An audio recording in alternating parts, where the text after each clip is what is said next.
എന്നെ കേൾക്കുന്ന എല്ലാ പ്രിയപ്പെട്ടവർക്കും കർത്താവായ യേശുക്രിസ്തുവിൻ്റെ നാമത്തിൽ സ്നേഹവന്ദനം. എൻ്റെ പേര് ഐസക് മത്തായി.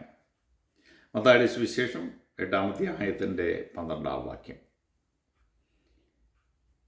രാജ്യത്തിൻ്റെ പുത്രന്മാരെയോ ഏറ്റവും പുറത്തുള്ള ഇരുളിലേക്ക് തള്ളിക്കളയും, അവിടെ കരച്ചിലും പല്ലുകടിയും ഉണ്ടാകും എന്ന് ഞാൻ നിങ്ങളോട് പറയുന്നു. ഈ സ്ഥലത്ത് പൊതുവായ ഒരു കാര്യമുണ്ട്, കരച്ചിലും പല്ലുകടിയും. അതായത് മനുഷ്യൻ കഠിനമായി പീഡിപ്പിക്കപ്പെടുന്ന സ്ഥലമാണ് ഏറ്റവും പുറത്തുള്ള ഇരുട്ട്. ആരെല്ലാം ഈ സ്ഥലത്ത് ചെന്ന് ചേരുമെന്ന് നമുക്ക് നോക്കാം.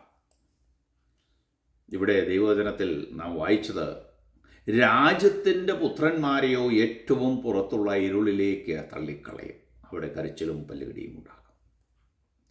കർത്താവ് ഇത് പറയുവാൻ ഒരു പശ്ചാത്തലമുണ്ട്.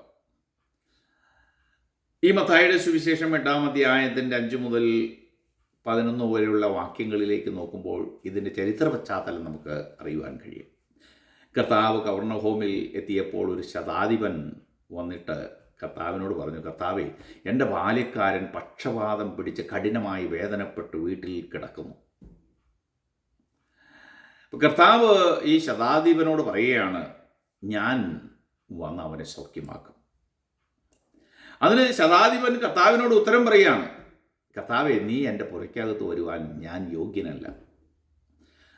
ഒരു വാക്ക് നീ കൽപ്പിച്ചാൽ എൻ്റെ ബാല്യക്കാരന് സൗഖ്യം വരും. ഞാനും അധികാരത്തിൻ്റെ കീഴിലുള്ള ഒരു മനുഷ്യനാണ്. എൻ്റെ കീഴിൽ പടയാളികളുണ്ട്. ഞാൻ ഒരുവനോട് പോകുക എന്ന് പറഞ്ഞാൽ അവൻ പോകുന്നു. ഞാൻ ഒരുവനോട് വരിക എന്ന് പറഞ്ഞാൽ അവൻ വരുന്നു. ഞാൻ ഒരുവനോട് ഇത് ചെയ്യുക എന്ന് പറഞ്ഞാൽ അവൻ ചെയ്യുന്നു. സ്തോത്രം. ഇത് കേട്ടിട്ട് കർത്താവ് അങ്ങ് അതിശയിച്ചു പോയി. കർത്താവ് തിരിഞ്ഞിട്ട് കർത്താവിനെ ഫോളോ ചെയ്യുന്നവരോട് പറയുകയാണ്, ഇസ്രായേലിൽ പോലും ഞാൻ ഇത്ര വലിയ വിശ്വാസം കണ്ടിട്ടില്ല എന്ന് ഞാൻ സത്യമായിട്ട് നിങ്ങളോട് പറയുന്നു. കർത്താവ് വീണ്ടും പറയുകയാണ്, കിഴക്ക് നിന്നും പടിഞ്ഞാറ് നിന്നും അനേകർ വന്ന അബ്രഹാമിനോടും ഇസ്ഹാക്കിനോടും യാക്കോബിനോടും കൂടെ സ്വർഗരാജ്യത്തിൽ പന്തിയിലിരിക്കും. സ്തോത്രം. ഈ ശതാധിപൻ പറയുന്നതിൻ്റെ ഉള്ളടക്കം, എൻ്റെ ബാല്യക്കാരൻ്റെ ദീനത്തോട് പോകുക എന്ന് പറഞ്ഞാൽ അത് പോകുന്നില്ല. കർത്താവേ, എൻ്റെ ബാല്യക്കാരൻ്റെ ദീനത്തോട് പോകുക എന്ന് പറയുവാനുള്ള അധികാരം എനിക്കല്ല, അങ്ങേക്കാണുള്ളത്. നീ ഒരു വാക്ക് കൽപ്പിച്ചാൽ എൻ്റെ ബാല്യക്കാരന് സൗഖ്യം വരും. ഈ ശതാധിപൻ്റെ വിശ്വാസം കണ്ടിട്ട് യേശു കർത്താവ് അതിശയിച്ച് തന്നെ ഫോളോ ചെയ്യുന്നവരെ നോക്കിക്കൊണ്ട് പറയുകയാണ്, ഇസ്രായേലിൽ പോലും ഇത്ര വലിയ വിശ്വാസം ഞാൻ കണ്ടിട്ടില്ല എന്ന്. പുറംചാതിയിൽപ്പെട്ട ഒരു പട്ടാള മേധാവിക്ക് യേശുവിലുണ്ടായ വിശ്വാസം കർത്താവിനെ അത്ഭുതപ്പെടുത്തി. നീ ഒരു വാക്ക് കൽപ്പിച്ചാൽ മതി, എൻ്റെ ബാല്യക്കാരന് സൗഖ്യം വരും. സ്തോത്രം. കർത്താവ് പറയുകയാണ്, മത്തായിയുടെ സുവിശേഷം 8-ാം അധ്യായത്തിൻ്റെ 11ഉം 12ഉം വാക്യങ്ങളിലേക്ക് നോക്കുമ്പോൾ, കിഴക്ക് നിന്നും പടിഞ്ഞാറ് നിന്നും അനേകം വരുന്ന അബ്രഹാമിനോടും ഇസാക്കിനോടും യാക്കോബിനോടും കൂടെ സ്വർഗരാജ്യത്തിൽ പന്തിയിലിരിക്കും. രാജ്യത്തിൻ്റെ പുത്രന്മാരെയോ ഏറ്റവും പുറത്തുള്ള ഇരുളിലേക്ക് തള്ളിക്കളയും, അവിടെ കരച്ചിലും പല്ലുകടിയും ഉണ്ടാകും എന്ന് ഞാൻ നിങ്ങളോട് പറയുന്നു. സ്തോത്രം. യേശു ക്രിസ്തുവിൽ വിശ്വസിക്കാത്ത ഇസ്രായേൽ ജനതയെക്കുറിച്ച് കർത്താവ് പറയുകയാണ്. അതായത് യേശു സ്വന്തമായതിലേക്ക് കടന്നു വന്നു, സ്വന്തമായവരോ യേശുവിനെ കൈക്കൊണ്ടില്ല. കർത്താവ് വന്ന് ഇസ്രായേൽ കാണാതെ പോയ ആടുകളെ തേടി വന്ന ലോകരക്ഷകനായ യേശുവിനെ അവർ തിരിച്ചറിഞ്ഞില്ല. സ്തോത്രം. അവരിലേക്ക് ഇറങ്ങി വന്ന രക്ഷിതാവിലുള്ള വിശ്വാസം അവർക്കില്ലാതെ പോയി. നാം നോക്കുക, നമ്മളിലേക്കൊന്ന് തിരിഞ്ഞു നോക്കുക. നമ്മുടെ വിശ്വാസം എവിടെ കിടക്കുന്നു? നമ്മുടെ രക്ഷ എവിടെ കിടക്കുന്നു? കർത്താവിലുള്ള ആശ്രയം, കർത്താവിലുള്ള വിശ്വാസം ഇന്ന് അതിനു പകരം ഇസ്രായേൽ ജനത്തിന് 46 വർഷം കൊണ്ട് പണിതീർത്ത ആ യെരുശലേം ദേവാലയത്തിൻ്റെ പ്രശംസയിലായിരുന്നു അവർ. എത്ര നല്ല കല്ല്, എത്ര നല്ല മണി, എത്ര നല്ല പ്ലാന്, എത്ര സൗകര്യങ്ങൾ, എത്ര നല്ല ആർട്സ് വർക്ക്. ദേവാലയത്തിൻ്റെ ഭംഗിയെക്കുറിച്ചും പണിയെക്കുറിച്ചുമായിരുന്നു അവരുടെ പ്രശംസ. ഇന്ന് പല ക്രിസ്ത്യാനികളും ക്രിസ്തീയ സഭകളും സമൂഹങ്ങളും ഈ സെയിം അവസ്ഥയിലാണ്. സ്തോത്രം. ഞങ്ങളുടെ സഭാ ഹാൾ, ഞങ്ങളുടെ പാസ്റ്റേഴ്സ്, ഞങ്ങളുടെ പാട്ട് കച്ചേരി, ഞങ്ങളുടെ യൂത്ത് കൊയർ, ഞങ്ങളുടെ ആരാധന എന്നു വേണ്ട എല്ലാത്തിലും പ്രശംസ. കർത്താവിനെ മഹത്വപ്പെടുത്തേണ്ട ജനം ഇപ്പോൾ മറ്റു പലതിലുമാണ് മഹത്വം കൊടുക്കുന്നത്. ഒരിക്കലും ശുശ്രൂഷകൻ എന്നോട് പറയുകയുണ്ടായി, എൻ്റെ സഭാ ഹാൾ പണിതിരിക്കുന്നത് 80 ലക്ഷം മുടക്കിയാണ്. പിരിവിന് വന്നിരിക്കുന്ന ശുശ്രൂഷകൻ്റെ പ്രശംസ സഭാ ഹാളിലാണ്. അതിൻ്റെ ഫ്രണ്ട് ഡോറിന് 2.5 ലക്ഷം രൂപ വിലയുണ്ടെന്നാണ് പറഞ്ഞത്.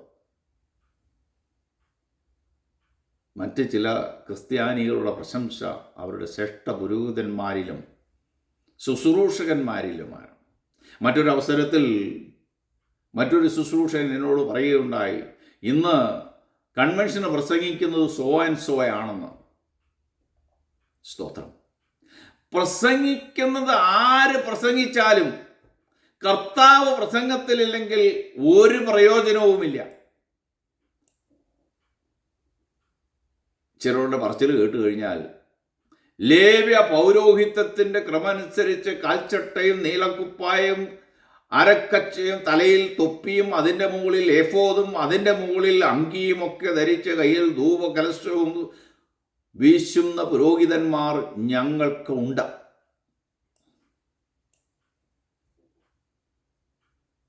മറ്റു ചിലരുടെ വാദം ഞങ്ങളുടെ പുരോഹിതന്മാരുടെ കയ്യിൽ ധൂപക്കുറ്റി ഉണ്ടെന്നാണ്. കയ്യിൽ ധൂപക്കുറ്റിയല്ല വേണ്ടത്, പ്രാർത്ഥനയാകുന്ന ധൂപമാണ് വേണ്ടത്. ചിലരുടെ വാദം ഞങ്ങളുടെ കുർബാനയുടെ ക്രമത്തിലും സ്റ്റൈലിലും രാജകീയ മോഡലാണ്. ഇങ്ങനെയെല്ലാം പ്രസംഗിച്ചു കൊണ്ടിരുന്ന ജനം തങ്ങളിലേക്ക് ഇറങ്ങി വന്ന രക്ഷിതാവിനെ തിരിച്ചറിഞ്ഞില്ല. ഇന്ന് 90% ക്രിസ്ത്യാനികളും പാരമ്പര്യത്തിൽ വിശ്വസിച്ച്, ചടങ്ങുകളിൽ ആശ്രയിച്ച്, കുർബാനകളിൽ സന്തോഷിച്ച്, പള്ളിമണിയിൽ പ്രശംസിച്ച്, വിശാലമായ വഴിയിൽ കൂടി സഞ്ചരിച്ച് ഇരുളിലേക്ക് പോയിക്കൊണ്ടിരിക്കുന്നു. സ്തോത്രം. ഏറ്റവും പുറത്തുള്ള ഇരുട്ടിലേക്ക് യാത്ര ചെയ്തുകൊണ്ടിരിക്കുകയാണ് അവർ. സ്തോത്രം. പാരമ്പര്യത്തിലുള്ള പ്രശംസ. ഞങ്ങളുടെ പാരമ്പര്യം അന്ത്യോഖ്യയിൽ നിന്നാണെന്ന വാദം. ഇന്ന് ഈ കൂട്ടർ അടിപിടി, വഴക്ക്, കേസ്, കോടതി എന്നിവയിൽ മുന്നോട്ട് പോകുന്നു. മറ്റു ചിലർ പറയുന്നത് ഞങ്ങൾ റോമിൽ നിന്ന് വന്നവരാണെന്നാണ്. എന്നെ കേൾക്കുന്ന പ്രിയപ്പെട്ടവരെ, ദൈവസഭയുടെ മൂലക്കല്ല് അന്ത്യോക്യയിലുമല്ല, റോമിലുമല്ല, യെരുശലേമിലുമല്ല. അത് കർത്താവായ യേശു ക്രിസ്തുവാണ്. അത് കർത്താവായ യേശു ക്രിസ്തുവിലാണ്.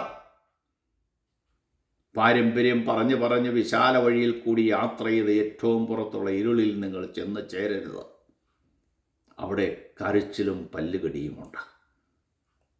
സ്തോത്രം. അവിടെ ഈ കരച്ചിലും പല്ലുകടിയും ഉണ്ടാകാൻ 2 കാരണങ്ങളുണ്ട്.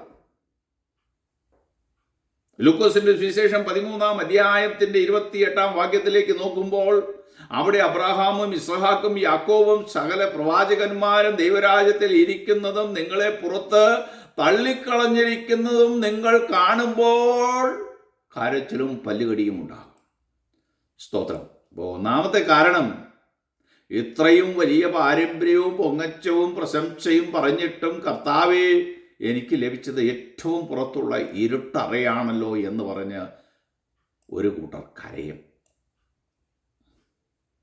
രണ്ടാമത്തെ കാരണം, ഈ ലോകത്തിൻ്റെ കണ്ണിൽപ്പെടാത്ത ചിലർ ദൈവരാജ്യത്തിൽ ഇരിക്കുന്നത് കാണുമ്പോൾ സ്വയം പറയും, കണ്ടില്ലേ അവരൊക്കെ കയറിയിരിക്കുന്നത് എന്ന് പറഞ്ഞ് പല്ലുകടിക്കും.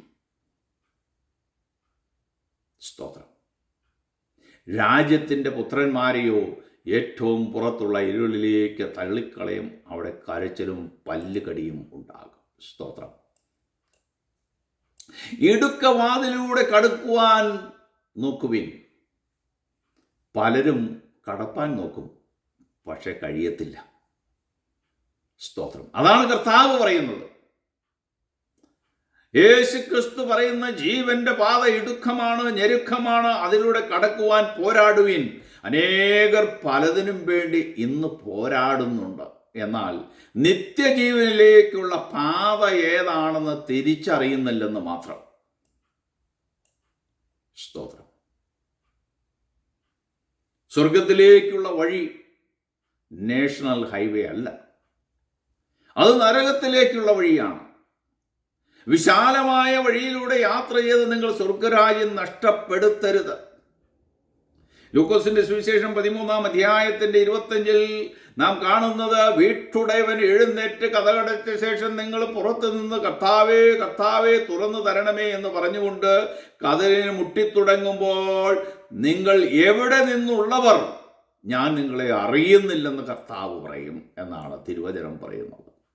സ്തോത്രം. വീട്ടുടയവൻ എഴുന്നേറ്റ് കതകടച്ച ശേഷം ചെന്ന് മുട്ടിക്കൊണ്ടിരുന്നാൽ ഒരു പ്രയോജനവുമില്ല. അടച്ച വാതിൽ തുറക്കുകയില്ല. കൃപയുടെ വാതിൽ അടയ്ക്കാറായി. വീട്ടുടയവൻ എഴുന്നേറ്റ് വാതിൽ അടയ്ക്കാറായി. മാനസാന്തരപ്പെടുവിൻ, മാനസാന്തരത്തിന് യോഗ്യമായ ഫലം കായ്പിൻ. നീതിമാനായ നോഹ പെട്ടകം പണി ആരംഭിച്ചപ്പോൾ മുതൽ, ആ പെട്ടകം പണിയുടെ ആരംഭം മുതൽ താൻ ലോകത്തോട് വിളിച്ചു പറഞ്ഞു, ഞാനൊരു പെട്ടകം പണിയുന്നുണ്ട്, അതിൽ കയറി രക്ഷപ്പെടുവിൻ. എന്നാൽ അന്നത്തെ തലമുറയ്ക്ക് അത് വിശ്വസിക്കുവാൻ കഴിഞ്ഞില്ല. കാരണം അന്ന് വരെ ഭൂമിയെ നനച്ചുകൊണ്ടിരുന്നത് മഞ്ഞ് അടിയിൽ നിന്ന് പൊങ്ങി വന്നായിരുന്നു. സ്തോത്രം. അവർ മഴ കണ്ടിട്ടില്ലായിരുന്നു. സ്തോത്രം. എന്നാൽ കാണാത്തതിനെക്കുറിച്ചൊരു വിശ്വാസം അവർക്ക് വിശ്വസിക്കുവാൻ കഴിഞ്ഞില്ല. ഞാൻ കഴിഞ്ഞ ജൂലൈയിൽ അലാസ്കയിൽ പോവുകയുണ്ടായി. ഞങ്ങൾ ആർട്ടിക് സർക്കിൾ വരെയും യാത്ര ചെയ്തു. അവിടെ എത്തി. അവിടെ സമ്മറിൽ ഫീൽഡിൽ നിൽക്കുന്ന ചെടികൾ വളരുന്നത് അടിയിൽ കിടക്കുന്ന ഐസ് ഉരുകിയാണ്. 2 അടി കീഴോട്ട് കുഴിച്ചു കഴിഞ്ഞാൽ ഞങ്ങൾ കുഴിച്ചു നോക്കി. വർഷങ്ങളായിട്ട് ഉറഞ്ഞു കിടക്കുന്ന മഞ്ഞ് പാളികൾ അവിടെ നമുക്ക് കാണുവാൻ കഴിയും. അത് ഒരിക്കലും മുഴുവനായി ഉരുകുന്നില്ല. സ്തോത്രം. പെട്ടകത്തിൻ്റെ പണി പൂർത്തിയായപ്പോൾ മൃഗങ്ങൾ, പക്ഷികൾ, ഇഴജന്തുക്കൾ, നോഹയും കുടുംബവും പെട്ടകത്തിൽ പ്രവേശിച്ചു. ദൈവം അനുസരണം കെട്ട ജനതയ്ക്ക് വേണ്ടി കാത്തിരിക്കാതെ പെട്ടകത്തിൻ്റെ വാതിലടച്ചു. ആകാശത്തിൻ്റെ കിളിവാതിലുകൾ തുറന്നു. ആഴിയുടെ ഉറവുകളും തുറന്നു. വെള്ളം പൊങ്ങുവാൻ തുടങ്ങി. പെട്ടകത്തിന് മരം വെട്ടിയവനും പണി ചെയ്തവനും എല്ലാം ഓടി വന്ന് മുട്ടു തുടങ്ങി. സ്തോത്രം. ഞാൻ കൺവെൻഷന് രാത്രിയിൽ ബാനർ വലിച്ചു കെട്ടിയവനാണ്. ഞാൻ സഭയ്ക്ക് വേണ്ടി ഒത്തിരി ഓടിയവനാണ്. ഒത്തിരി ചെലവ് ചെയ്തവനാണ്. കഴിഞ്ഞ കൺവെൻഷൻ്റെ പ്രാർത്ഥനയ്ക്ക് വേണ്ടി ഞാൻ എൻ്റെ ഭവനം തുറന്നു കൊടുത്തവനാണ്. സ്തോത്രം. ഇതാ കൃപയുടെ വാതിൽ അടയ്ക്കാറായി. രക്ഷയുടെ വാതിൽ അടയ്ക്കാറായി. സുവിശേഷം ഈ ഭൂമിയിൽ നിന്നും മാറ്റപ്പെടാറായി. പരിശുദ്ധാത്മാവ് ഈ ഭൂമിയിൽ നിന്നും പോകാറായി. സ്തോത്രം. വീട്ടുടയവൻ എഴുന്നേറ്റ് കൃപയുടെ വാതിൽ അടയ്ക്കാറായി. കൃപയുടെ വാതിൽ അടച്ചതിന് ശേഷം മുട്ടിയിട്ട് ഒരു കാര്യവുമില്ല. ആരും അടയ്ക്കാതെ വണ്ണം തുറക്കുകയും ആരും തുറക്കാതെ വണ്ണം അടയ്ക്കുകയും ചെയ്യുന്ന ദൈവമാണ് ഈ വാതിൽ അടയ്ക്കുന്നതെന്ന് നാം ഓർത്തിരിക്കുക. സ്തോത്രം. ബൈബിൾ പറയുന്നു, ഇപ്പോൾ മുട്ടുവിൻ, നിങ്ങൾക്കായി തുറക്കപ്പെടും. ഇപ്പോൾ യാചിപ്പിൻ, നിങ്ങൾക്ക് ലഭ്യമാകും. ഇപ്പോൾ അന്വേഷിപ്പിൻ, നിങ്ങൾ കണ്ടെത്തും. സമയം കഴിഞ്ഞിട്ട് മുട്ടിയിട്ട് ഒരു കാര്യവുമില്ല. സമയം കഴിഞ്ഞിട്ട് യാചിച്ചിട്ട് ഒരു കാര്യവുമില്ല. സമയം കഴിഞ്ഞിട്ട് അന്വേഷിച്ചിട്ട് ഒരു കാര്യവുമില്ല. നിങ്ങൾ കണ്ടെത്തുവാൻ പോകുന്നില്ല. സ്തോത്രം. കർത്താവ് പറയുന്നു, ഞാൻ നിങ്ങളെ അറിയുന്നില്ല. അതുകൊണ്ട് ഇപ്പോഴാണ് റൈറ്റ് ടൈം. ഈ ടൈം നഷ്ടമാക്കരുത്. മാനസാന്തരപ്പെടണം. മാനസാന്തര യോഗ്യമായ ഫലം കായ്ക്കുവിൻ. അതിനായി ദൈവം നിങ്ങളെ എല്ലാവരെയും സഹായിക്കട്ടെ, അനുഗ്രഹിക്കട്ടെ എന്ന് ഞാൻ പ്രാർത്ഥിക്കുന്നു.